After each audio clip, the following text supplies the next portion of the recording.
السلام عليكم ورحمة الله وبركاته. موضوع النهاردة مشاركة الجن مع البشر، وده إن الجن يشارك البشر في أموالهم وأولادهم.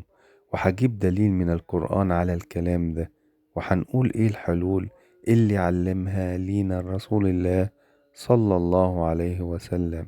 دليل من القرآن، سورة الإسراء. أعوذ بالله من الشيطان الرجيم. بسم الله الرحمن الرحيم. واستفزز من استطعت منهم بصوتك واجلب عليهم بخيلك ورجلك وشاركهم في الأموال والأولاد وعدهم وما يعدهم الشيطان إلا غرورا. طب نعمل ايه عشان الشيطان ما يشاركناش في أولادنا؟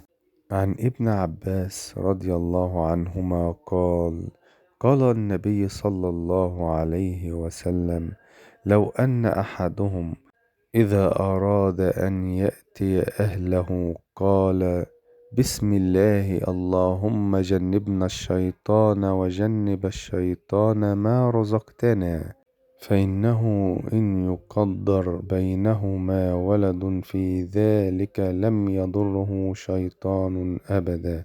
يعني الشيطان ما يقدرش إن هو يضر الطفل دوت أو يشاركك فيه.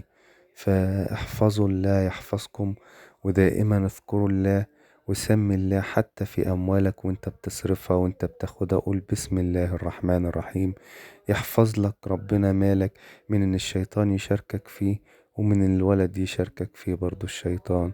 اللهم تقبل منا صالح الأعمال.